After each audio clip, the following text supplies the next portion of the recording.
welcome to Bitstorm, a comedy game design podcast by two guys who know nothing about comedy nor game design. I'm Trevor Scott, and with me, as always, is the wonderful Ben Slinger. You nearly had me convinced, and then you stumble over that last word there. You don't really think I'm wonderful. No, yeah, I was going to say the wonderful Trevor Scott, but... Well, is that a Freudian slip? I don't know. You love yourself that much?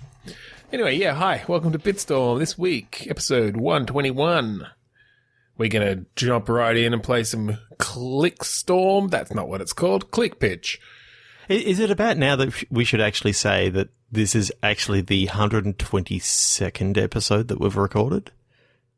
Yeah, I guess we could bring up the episode that got lost to the vagaries of Audacity fucking up. We did have an extra episode. We unfortunately have not yet been able to salvage it because Audacity decided to just occasionally cut a second or two out of my audio as it was recording without telling us. It was really nice. Thanks, Audacity. Yeah, occasionally being about 15 minutes of audio out of the whole fucking thing. Yeah, constantly throughout the thing. So, unfortunately, you may never hear the wonderful Snorks game that we came up with. But we may be able to salvage it one day if we ever bother having time to.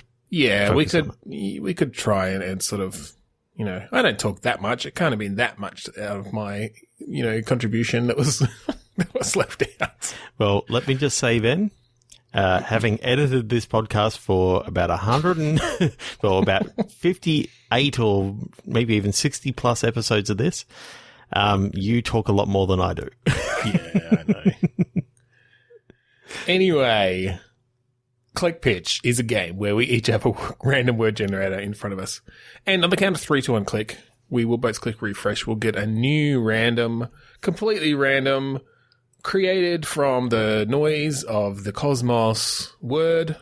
And we will smash those two words together, create a black hole of game design.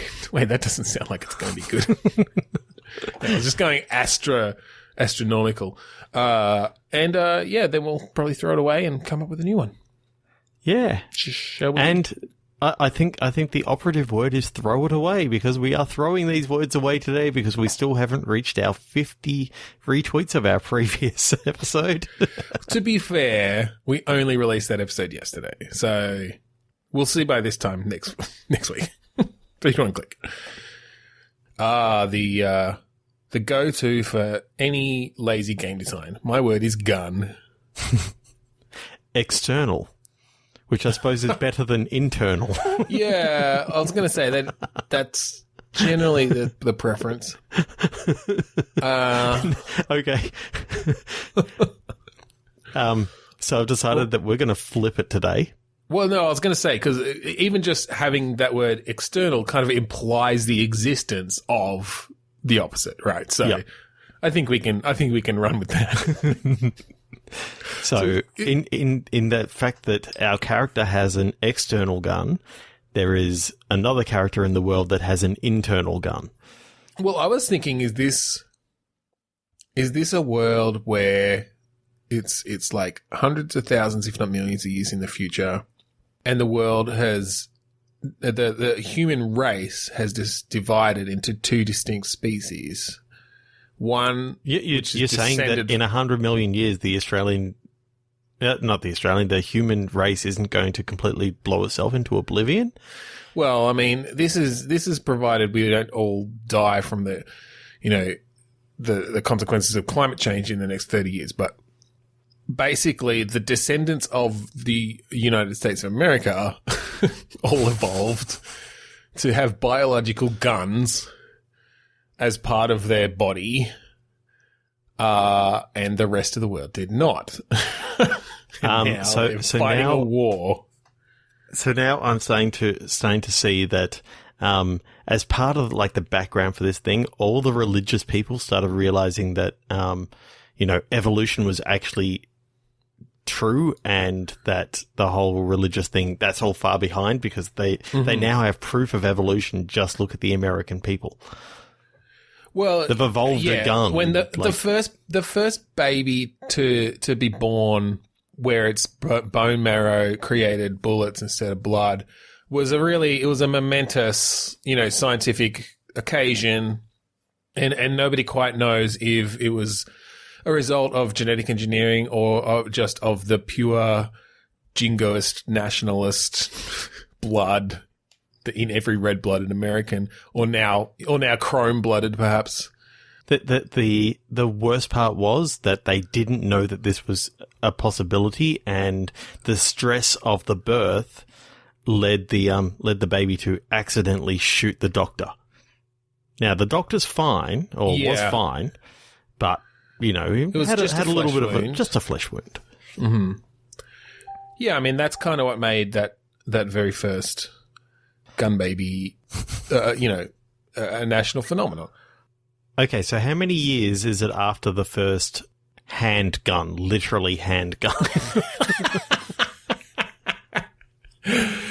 Well, okay, so I think maybe there are even subspecies where the guns sort of sprout or grow in different parts of the body. So yeah, some people just have a handgun. And look, there are downsides. Evolution does not always mean moving forwards. It means evolving to fit, in the literal sense of the word, your environment. Mm-hmm. And that makes perfect sense for America, where everybody's dying from gun deaths every second of the day, and their whole thing is, well, everyone needs a gun to protect themselves. So it was only natural.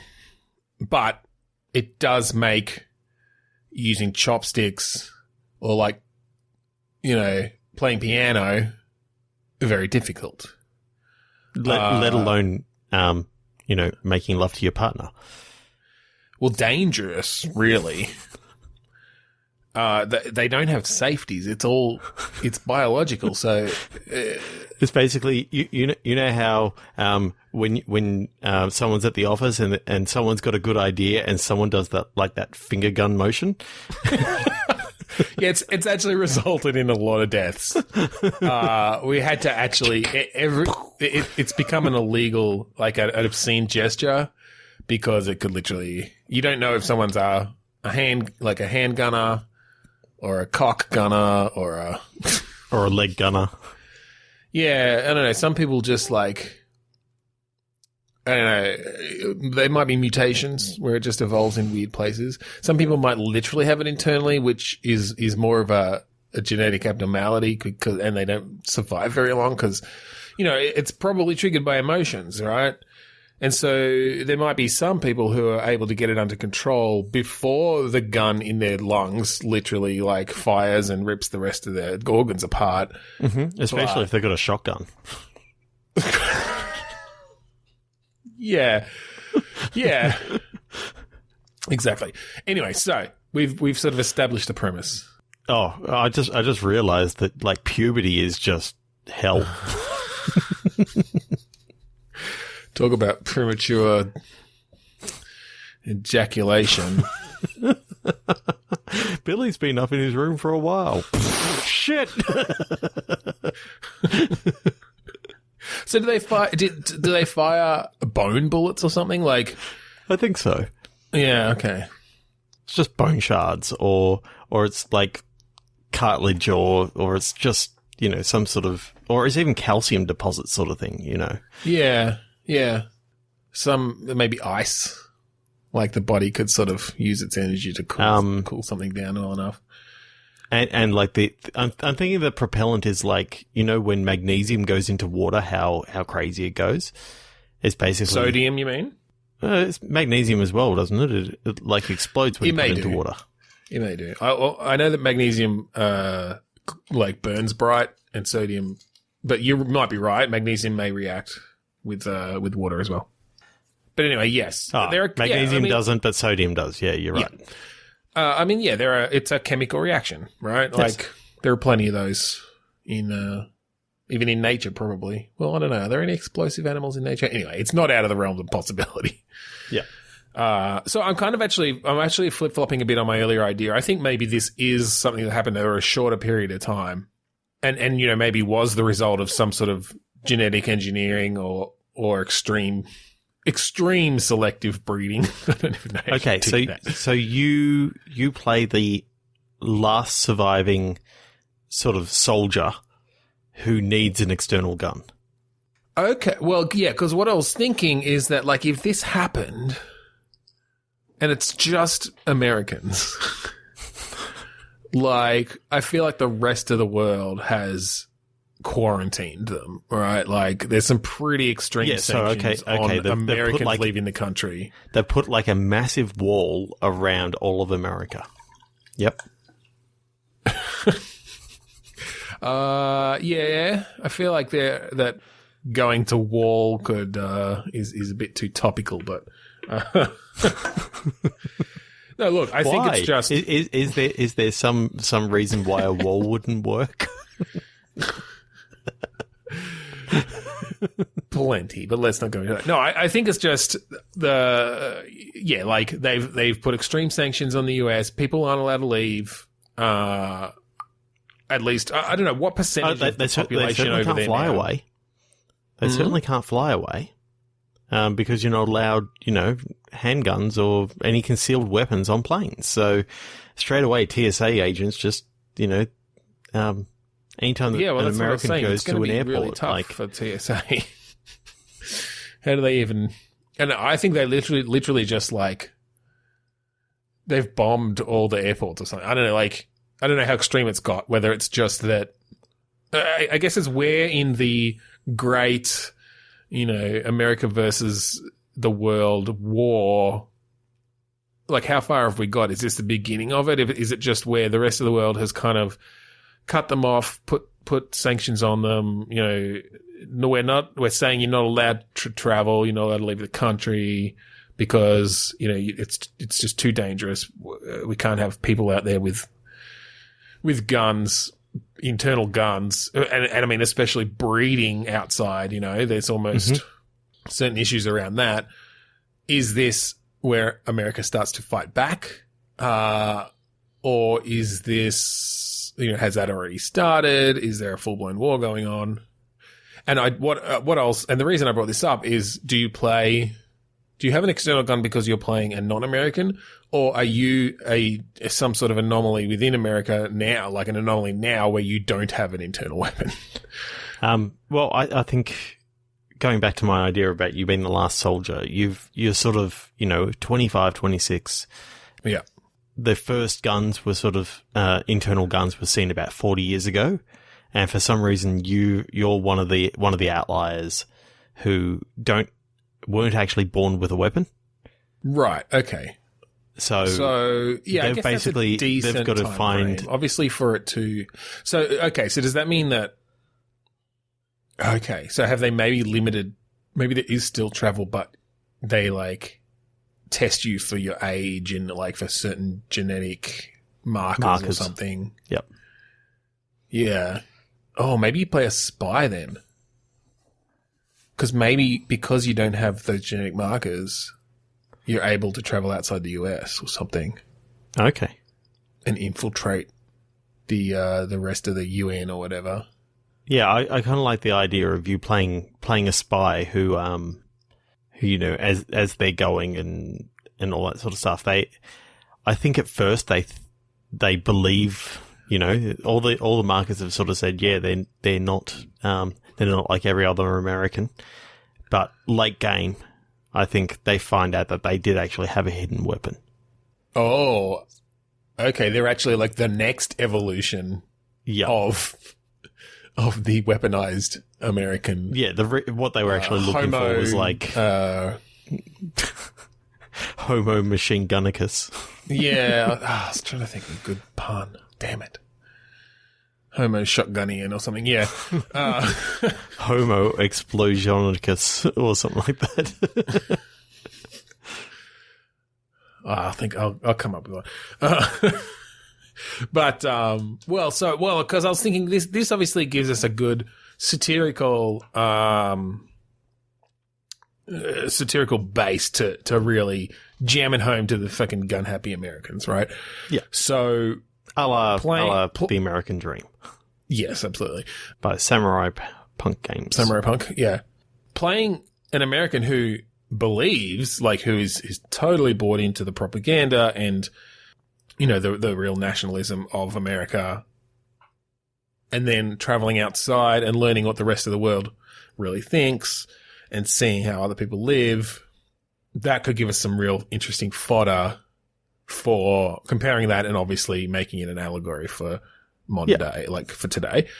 So I guess it comes down to, well, yeah, I mean, and that doesn't preclude that idea of, oh, they do have an internal weapon after all. Now what are they going to do with it? Like, are they still, you know, now they've got the opportunity to, like, assassinate some leader in the UN, are they going to take it, you know? Yeah. So what sort of gameplay are you thinking? I'm picturing it makes this sense like to be a an FPS. It's like from a first-person perspective, but it's less so in the way of gunplay for most of it. Yeah, I'm thinking maybe a bit Deus Ex-y. Yeah. Deus Ex-y. Just in that there's a lot of exposition and there's conversation, but you do have some first-person shooting gunplay kind of stuff. Yeah. But it's more strategic, it's tactical a bit. And you usually have the opportunity not to. Mm. I love the idea as well, though, that, like, an external gun to this guy is super foreign now. It's because I'm sort of picturing that by this time in the States, you know, 99% or whatever of people have internal guns, so they've actually melted down all the external guns, traditional weapons to make different things, you know? Yeah, I can picture that, like, you head out into the world and most of the world have done away with guns altogether. Yeah. Yeah, basically outside of the US, it's kind of a bit of a utopia, you know? Yeah. I kind of like the idea that they have to, like, dust off these 2019 style guns. Yeah. Yeah. And they go into this old sort of covered from, like, you know, current day, current day, and they go, oh, this stuff hasn't been used in years. Just be careful about this ammunition. It may be a little bit bad. So occasionally the gun jams and all this sort of stuff because it's, you know, 50 years old ammunition at this stage. Yeah, for sure. So I'm thinking, because I just had the idea that if you could then come up with a way to neutralize the weaponry in the Americans, then you've essentially, like, taken away all their guns now. Well, I like the idea that it's got its basis in, like, salt. Okay.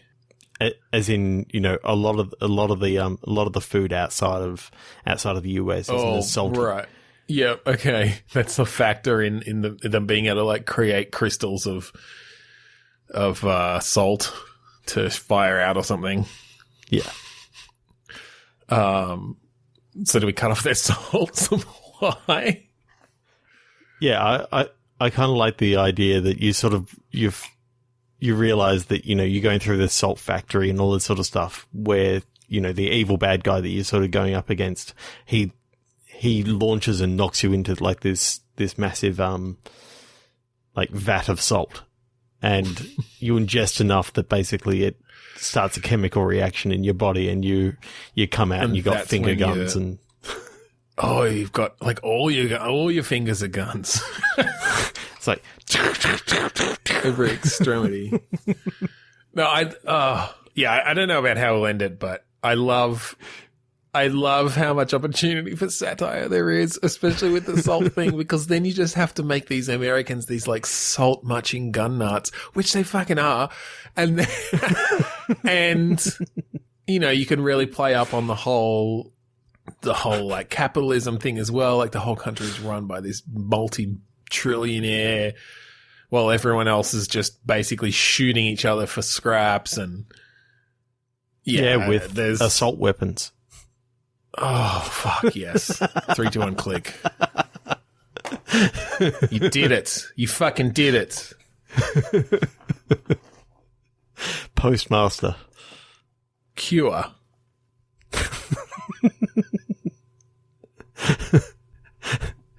So just to avoid going too close to our previous game, I'm thinking cure is like curing meat.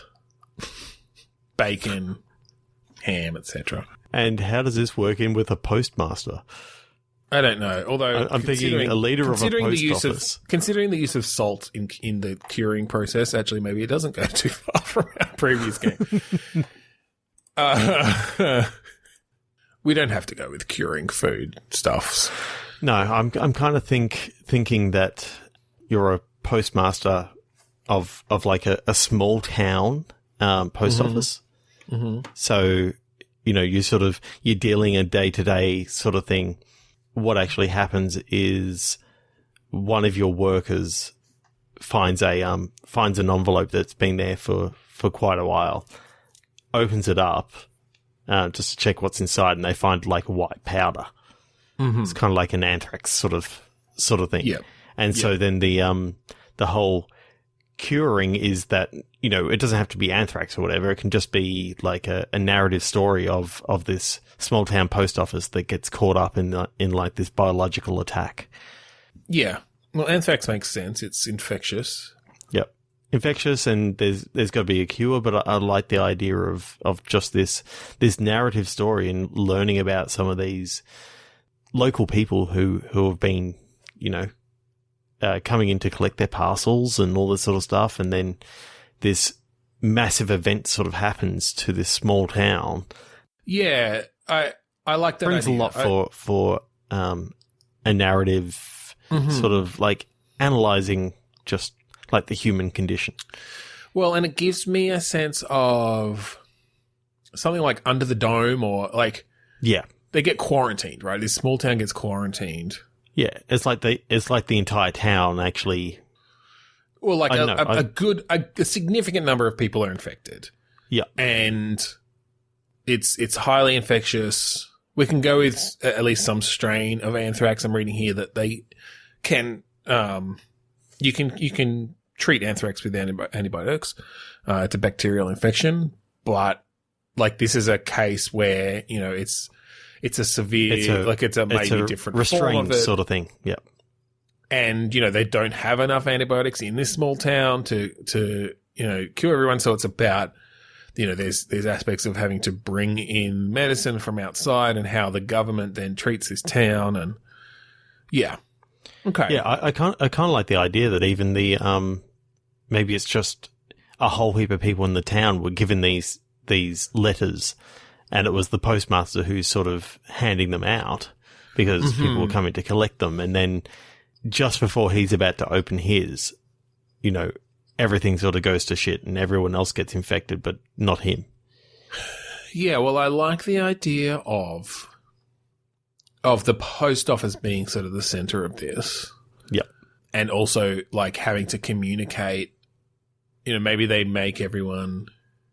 I don't know. Well, okay, wait. When are we setting this?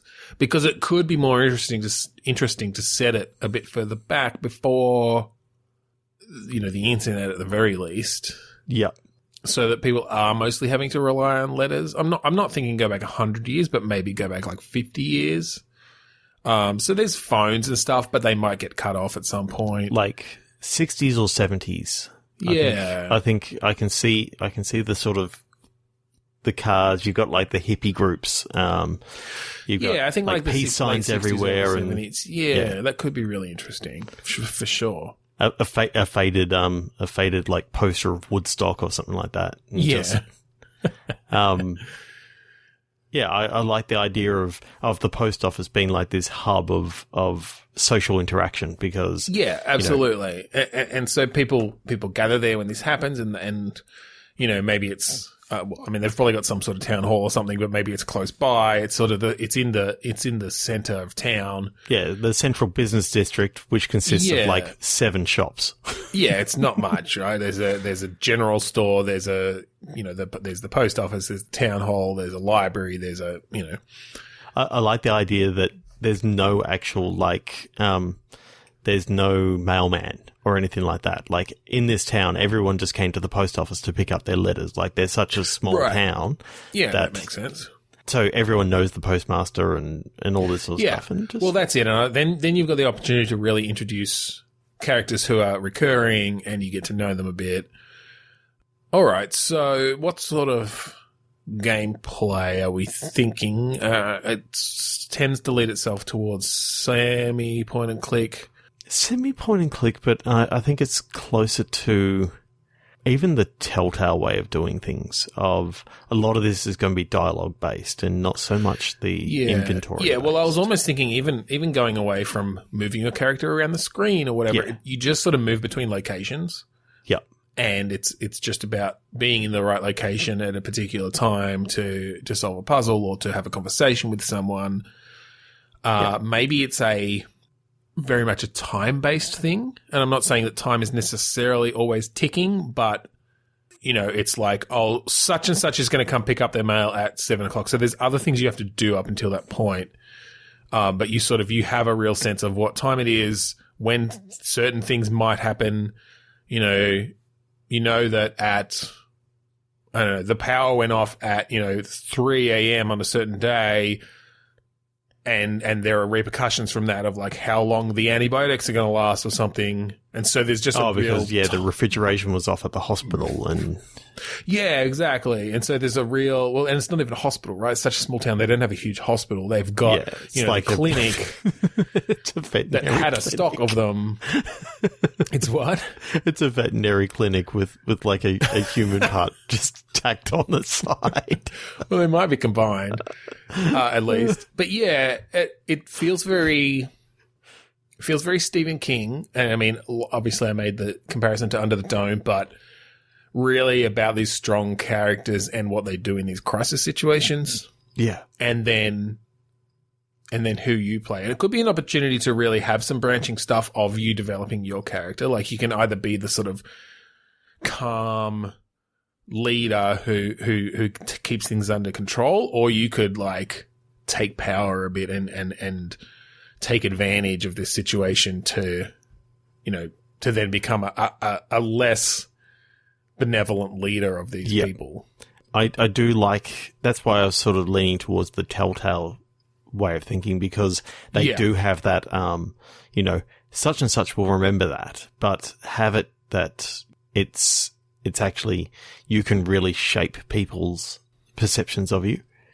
And so there are certain story elements that you'll lock off if you act like a complete arsehole to someone. You'll actually lock them out from pursuing some of these things. So depending on how you talk to the people, if you give them like a lot of shit, and they're going to lose trust in you, and therefore you're going to lose out some story points that you can actually go down with this character, because they're not going to want to interact with you. Yeah. I think that's, you could almost, and it's a writing challenge to do this to any extreme degree, but at any point throughout the game, you could be within a range of, trustworthy to not as a leader, and that sort of affects the dialogue options you've got and how people see you. Yeah. Yeah, that could be cool. Yeah, it's really cool. So how does it end? What are the end options?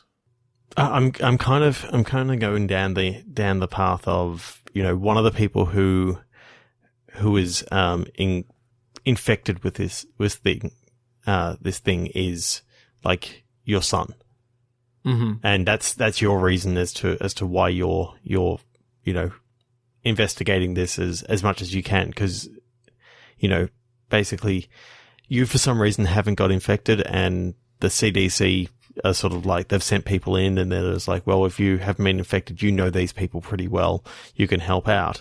But I like the idea that, his son who was infected is pretty much, no matter what you do, you're going to get your heartstrings sort of pinged in this game, because your son is basically doomed from the second that you delivered the letter and let him open it. Yeah, I like that little touch. That you've got a pang of guilt and responsibility for having done that, even though it's just your job. Yeah. So you've taken the letter home and you left it on the bench, and you switch on the news, and all of a sudden you hear this stuff just as your son opens it. And yeah, that's cool. And then I think maybe the people who open the letters are basically done for, because they got sort of the strongest or the freshest batch or something, and then it does spread, throughout a large chunk of the rest of the town. But yeah. I like that. I like the kind of worlds we're building this episode. Narratives. It's nice. It's cool. Have you got a pun to finish out on? So I've been thinking and I couldn't think of one. Peace, man, hippies, 70s. No, I got nothing. 3, 2, 1, click. Maybe something about tie-dye, like because they died. God. Arguing. Fool. Arguing fool. Okay. These sort of games are always difficult to envision. Mm-hmm. If you're talking about any sort of mechanics around speech. So maybe this is another go down the sort of narrative route till we get to the game. Arguing fool. What's just coming to my head was like the Monty Python sketch, The Argument, in which they're having an argument where all it is just contradiction. Yeah, well, and then they argue about whether it's an argument. Yes, it is. Right? No, it's not. How would you turn that into a game? It's a mobile game where all you're doing is you got to try and choose the opposite answer to the statement that's just been said.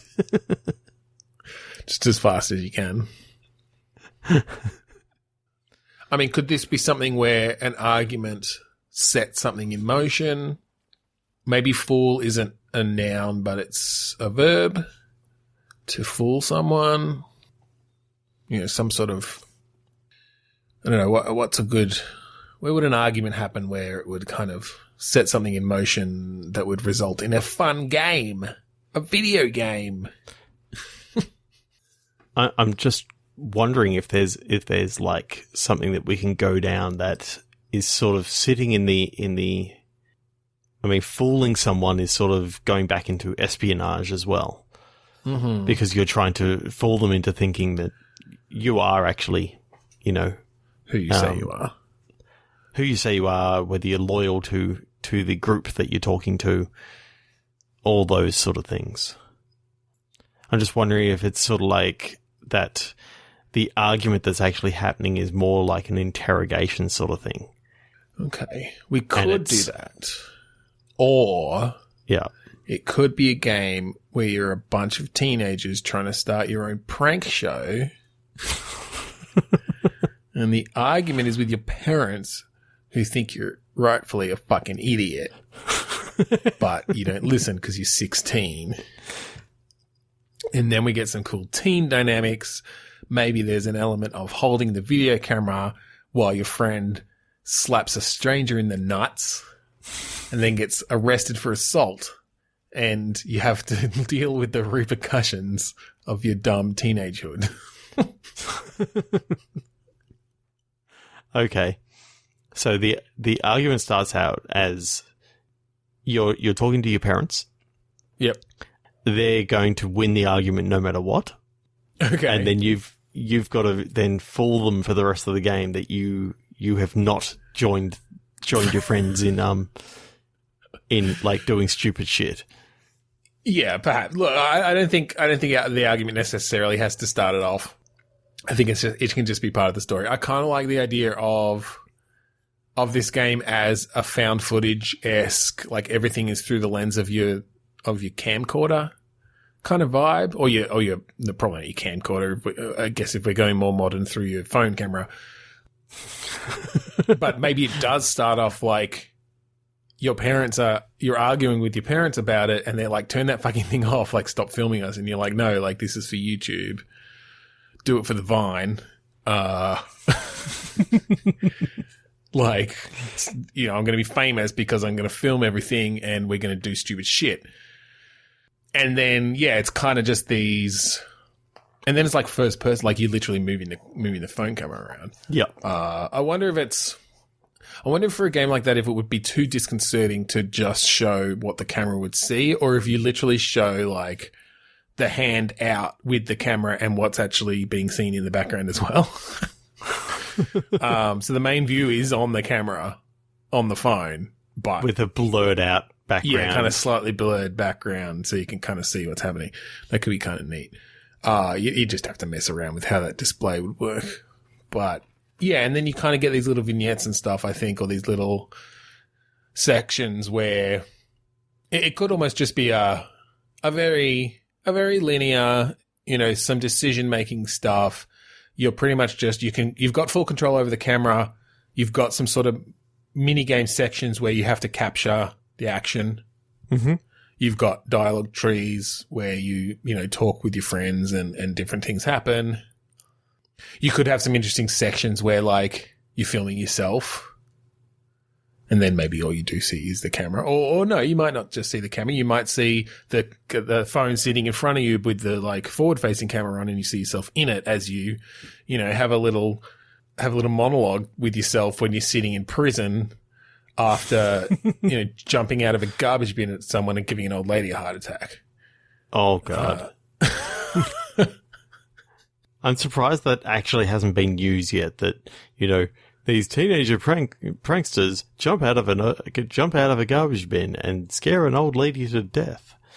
Or these teenagers were hiding in a dumpster and it got emptied and they got squashed. I'm sure some dumb prank teenagers have killed themselves in stupid ways. Film at 11. And I don't know. I feel like that's a fun device for telling a story. For frivolity. And ennui. I don't know. Melancholy. Angst. All those teenage feelings. 3 to 1 click. Page. Treat. Treat yourself. Treat yourself. 2019. You want to read another page? Treat yourself. So it's Parks and Rec. No, I was actually thinking page is also was another name for like a messenger in ancient times. Yep. So I kind of like the idea that it's as maybe the page's birthday, and the Baron has allowed the page to go off for his birthday to have a treat. In his benevolent self, he's given him the afternoon off. Yep. I kind of like the idea of there being some sort of just not point and click and not adventure game, but just okay. Let's say actiony it's sort of like a young girl, because we haven't had any women protagonists this episode. And yeah, I think I get what you're going. It's kind of a very chilled out. You're just a kid on a break in this medieval town, and you get to run around and do shit. Like, you kind of get to be free and explore and climb things and chase birds or cats, or I don't know. I do kind of like the idea of just almost this open world, not a huge space, but enough space where you can wander around. You find other kids, like the peasant kids, and you have some fun with them, and you've got a little mini game where you're trying to catch wild stray cats or whatever. How many cats can you catch?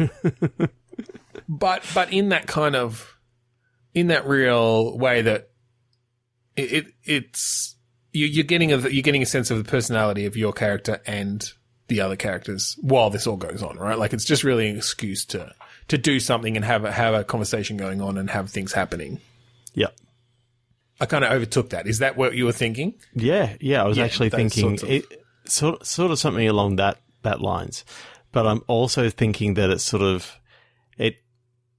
I was originally thinking a little bit older, because I was thinking the next day it's sort of like it cuts to almost a hangover situation. That at some stage the page is sort of sort of passed out, and then a whole heap of shit has happened, and it's basically just a medieval hangover. Okay, so you're skewing a bit older, maybe like 15. Yeah, and it's She's like 15. She went out for mead and like right. Then you can sort of okay, maybe you get to do both. Maybe you introduce this character over a few afternoons, like. Oh yeah, yep. You can sort of show that. Show her growing up. When she was younger, the Baron always for her birthday said, you can go out and sort of do stuff, and then that's your only sort of day off. And it's basically this time he goes, okay, you got a whole weekend that you've got off, and it's like, oh my god, 2 whole days. And the first day is basically you get drunk and then you wake up. And then the second day is trying to solve whatever huge problem has occurred while you're blacked out. Okay, I like this a lot. I started thinking, how much would I love to actually play like a dude, where's my car sort of thing. Dude, where's my wagon? Even though we just did that in the last couple of weeks with dude, where's my yellow, but that's okay. You cannot have too many dude, where's my's. Yeah. Or babe, where's my? What was it? Babe. Oh, babe, where's my? Yeah. Hey, babe, where's my? So, all right, let's dig into this a bit more because I like this general idea. So, I think maybe she's kind of an orphan who's then been put under the ward of the state, and so the Baron's taken her on as the page, right, to help him out, and so she's come from, being a peasant to sort of she gets to live in the, the upper class echelons, but she's a servant, right? Like she's working. So it's not a great life, but it's a bit different than the peasants who are begging on the street and who have to clean up shit all the time and all that sort of stuff. So then her coming down into town on those days, on her birthday. And look, I don't think it's the only time she sees these people, but it's the only time she actually gets to spend any time. No, but she gets, a full-on great amount of time to just let her hair down and. Yeah, and so you can really start building those characters early on. Yep. And so I think you get a few, 5-minute segments to begin at key points. 8 years old, 12 years old, 15 years old, and then it's whatever. It's a 16th one or something that this happens. Over which, again, you just have sort of little goals around this relatively open, the grounds of the surrounds of the castle or whatever. And the sorts of activities you do change over time. So like when you're 8 years old, you're like chasing cats and picking flowers. When you're 15, you're like stealing booze. Yeah. And I don't know, making out in corners or something. There's going to be a love interest of some sort in there, I'm sure. Your childhood friend or whatever who is now the hot blacksmith or something. Yeah. Yeah, I love that. All right, what's her name? It's a good medieval. Gwendolyn. Okay, Gwendolyn. Gwen for short. Maybe they call her Wen. I don't know, it's trying to be a bit different. I like Wen. They call her Wen. Yeah, okay. They call her Wen, and she's got some friends, maybe who she grew up with before her parents die, or I guess it depends on how young. Well, it could even be that the very first scene that you see is she gets let out into the town and she doesn't know anybody, and she's and she meets these people, and then this like group kind of takes her under their wing. Yep. Yeah, so that could be cool. So you introduce, and she's got a friend group then, and then it's seeing them grow up over the years. Yeah, and I'm picturing like there's this montage in the middle there of them like pig wrestling and then riding horses and doing archery and just sort of all the other things, like they're just astounded that she's never done this sort of stuff. Yeah, and look, and some of those could be part of the the bits that you get to play, right? Like, you know, at 12 years old, you do a couple of those things. You do some archery and you actually get to, as the player, you know, attempt to do it, and you just get different responses based on how well you do at it. But yeah, it's all just, it's sort of giving that exposition and learning a bit more about the world and the characters. Mm-hmm. So yeah, let's get into the meat of it then. She wakes up on the Sunday, the Sun's Day, after this bender, and so what does she find? Is something missing, maybe? Maybe she's got something valuable from the Baron, like he's entrusted it to her on her 16th birthday or something, and she's having to, like, retrace her steps then. It could just, it could be a very much a dude was my car, retracing your steps. It's like, who is, you know, what is the last thing that I did? All right, well, I'm covered in mud and there's muddy footprints going that way towards, you know, a street where there's a broken wagon wheel or something. And then you ask someone there and you get some insight into, oh yeah, like, you know, they threw you off the wagon and you stumbled over there and fell asleep. Mm-hmm. And then it's like, oh, who threw me off the wagon? It's like, I don't know. Well, they were wearing this, and yeah, I don't know. We don't have to go through the whole thing, obviously, but I could see that working really well, where you're kind of trying to piece it together, and you know, you're using some of the knowledge from the prologue bits to get around town, to remember, you know, the old lady who used to give you, you know, treats from her bakery or whatever when you were 12, you know, her name was whatever. And so when that name comes up, you have a sense of where to go. Yep. Yeah. I don't know. It's really cool. Yeah, it is. I like it. I want to play that. I want to be Wen the page girl. Learn about it. Learn about her life and story. And I'm picturing a very, like, Uncharted-esque. And I just go to that because it's sort of one of the highest fidelity third-person action sort of engines. But, you know, I'm picturing really nice mud trails through the streets of this town. And yeah, and just as you're going through the town, you know, and you're talking to, like, the blacksmith, and the blacksmith says, oh, yeah, I saw you, all you girls over at such and such last night, and he sort of tells the story, and then you get to sort of play out what happened. Oh, so you actually, like, go through some flashbacks in a way. Yeah. Yeah. Yeah, that could be cool. I think they'd be fairly short, and maybe they just have some, like, quick time events in them or something to kind of maybe slightly change the outcome or whatever, and just have a bit of variety and something to do. But yeah, that'd be cool. Yeah, I'm kind of picturing it in a fun little, like, moving camera kind of very cinematic style that you'd view those in. Yeah, I'm sort of seeing that the blacksmith sees Wen and her friends, like, running down the street away from these like thugs or something like that, and that's all he saw because you know, it's just well, that's sort of it. You're just gathering these little bits of information from every person. Yeah. Oh, I really like that a lot. Yeah, that's cool. That's cool. 3, 2, 1, click. Blade. Ooh, I like that word. Bag. Blade bag. They call me the Blade Bag. It's a horrible superhero name, I know. Could this be like Blade, like Wesley Snipes? Blade? I'm not sure where bag comes into it. For some reason, I've got in my head that it's sort of like it's a pickpocket game. Okay. You're playing, like, I've just got in my head like a Dickensian sort of. Yeah. So, like, you know, Oliver Twist, that sort of thing. Ooh, that could be an interesting opportunity to do some cool visual stuff with, like, desaturated environments and utilizing color to kind of show your senses of like, your mark and steel and yeah.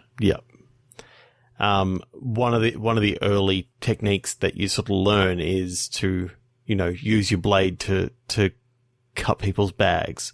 Because I'm imagining, you know, cutting the bag and, like, catching the purse that falls out and that sort of stuff. Yeah, well, again, I like the idea of it being semi-skill based, where it's like it's kind of open world. You can go around and you can basically like, you know, if you come at someone from the front and hit this button, or you've maybe just got a certain method selected, then yeah, it's going to fire off the like, you're going to try to cut that person's bag. But you've got like timing based, you know, sort of quick timey event sort of things to pull it off. Yep. And if you don't, like they notice you, then you have to run and people might be after you. Oh, and I'm just imagining that you've got sort of like parkour-y sort of segments in which you've got to run away from the police. And exactly. That it's sort basically of stuff. like an Assassin's Creed / Grand Theft Auto-y sort of thing, but you have to get up close and personal to like steal things, you know? Yeah. So it's all about it's the art of thievery sort of thing, or the art of pickpocketing. And so do you go with the classic thing where you like find someone who starts to mentor you, you know, this gang of thieves in this town? Yeah, I like that. Are you playing a child again, or are we going? I do like child. I think having an open world sort of game in which you're a child sort of makes sense for this sort of thing. It's because it almost be the sequel to the other one that we just did. It's like a different perspective. I know that wasn't Dickensian, but like, yeah. I'm picturing this as sort of like turn of the century. 1900s, like train stations and. I mean, the classic thing is like, turn of the century London or something, right? Like that's sort of the classic thing. I'm like picturing that. Like Union Station or whatever, like they go to and just lots of ladies in sort of bigger sort of dresses. You know, it's kind of got that smog-filled air, or at least the coal steam air sort of thing. Yeah, exactly, like steam trains and just really getting the feel for this thing. That's cool. Like it's almost got the. You've seen the movie Hugo, haven't you? Yes. Yeah. Yes, I like that sort of aesthetic as well. Like it's somewhat a little bit cleaner than say an Oliver Twist, but it's also the idea of it being set in a train station and that sort of stuff. Just I like that. I like that being set in a train station, and it gives you opportunity for lots of people coming and going. So you've always got plenty of marks. Yeah. Lots of little hiding spaces. You know, I think there's got to be a good emphasis on both traversal, like you said. There's sort of some parkour sort of stuff. You're an agile little kid who can jump and climb and squeeze through things, but also hiding and like finding your way around through kind of secret passage sort of things. I'm almost picturing kind of that view, you know, when Batman in the Arkham games goes into the grates. Yeah. And you can like climb around underneath people and pop up somewhere else, you know, that sort of thing. So you can really get around unseen if you need to. Yeah, I kind of like the idea of going down onto the platform and sneaking out onto the actual track to sort of hide. Yeah.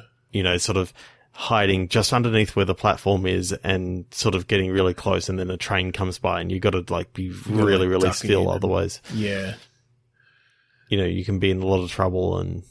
Yeah, well, I love that idea of taking risks and like you're running away from cops because they've caught you trying to steal something, and you like run across the tracks as the train's coming and, you know, get to the other side. The cops are left behind you. Then you get away.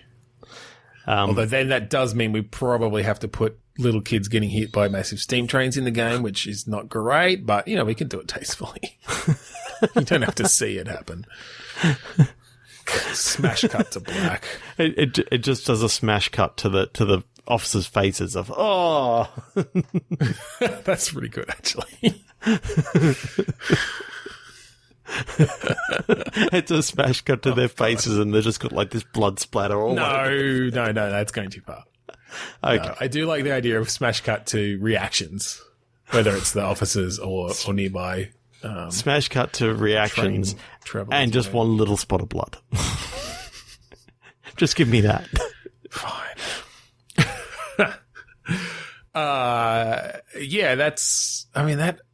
That'd be really fun.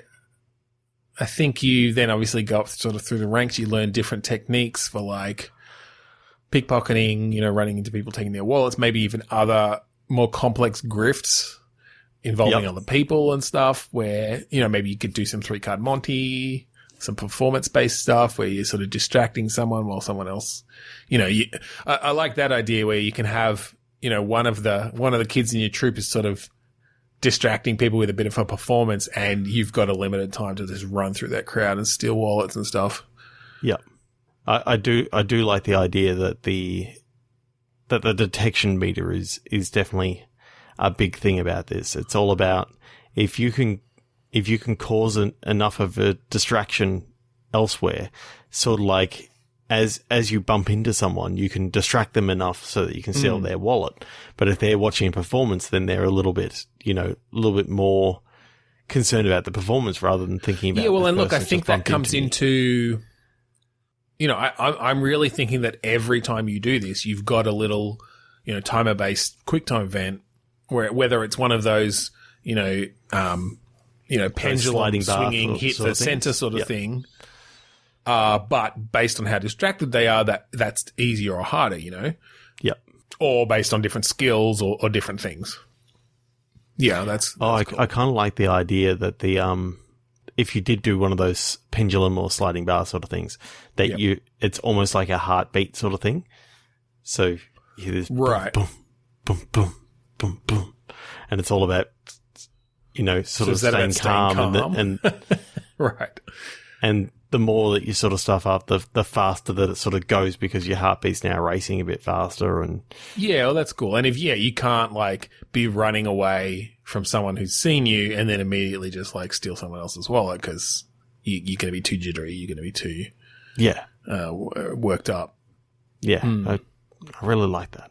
Okay, I reckon we've got time for one more 3 to 1 click. Let's do one more. Yeah, see if we can get something a bit more mechanically kind of interesting. We've gone a lot on narrative stuff, which is always fun, but that last game had a lot of mechanics sort of stuff in it.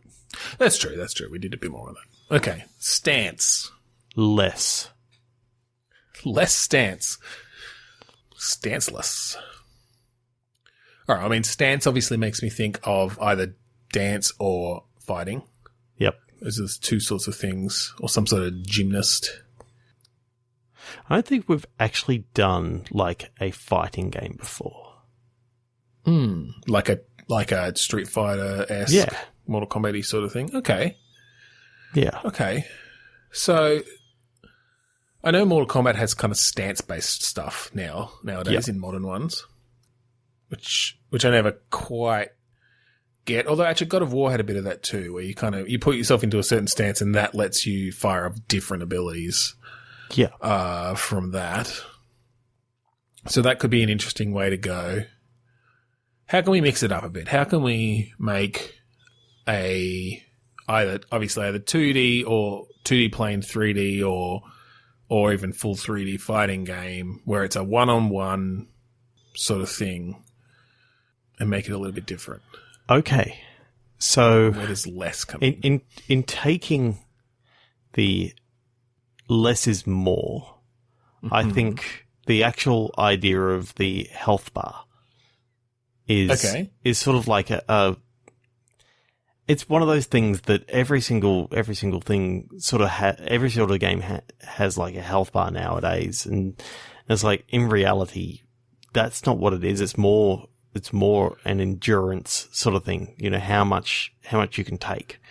Yeah, I'd like to see this as a little bit more complicated in the fighting and blocking and that sort of stuff. In the fact that there are certain moves. If someone does a high sort of punch to you, you're going to have to actually use a high block, and you know, sort of low block and that sort of stuff, and just come up with a different way of rather than just hitting a block button, then you've got to actually do a move to counter it if you're going to block.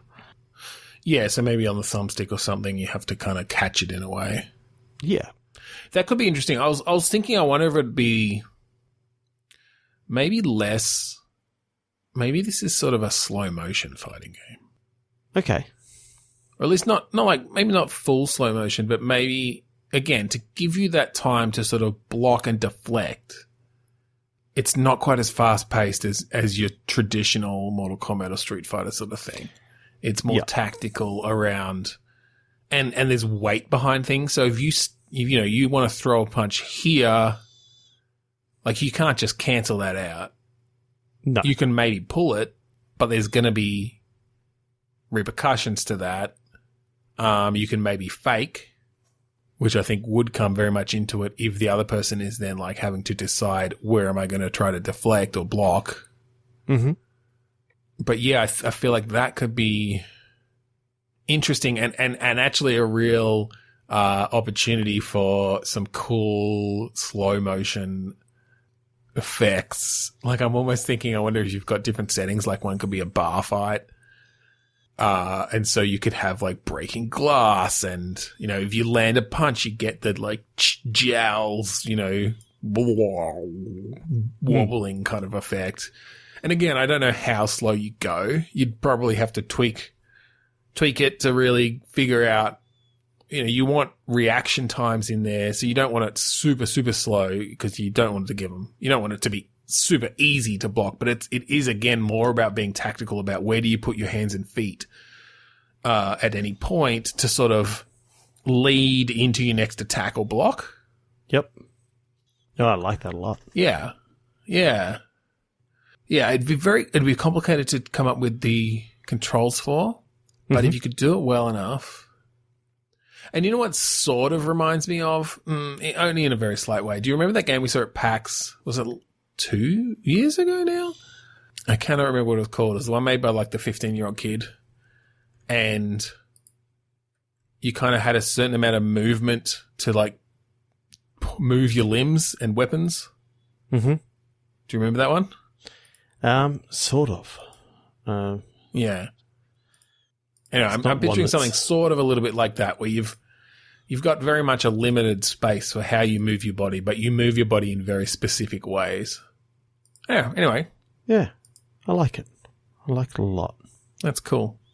Anyway, yeah, I think we'll end it there tonight for another episode of Bitstorm. If you want to find us online, the best place to go is podchaser.com/Bitstorm. Check out all our stuff there, Facebook, Twitter, YouTube. It's all linked from there.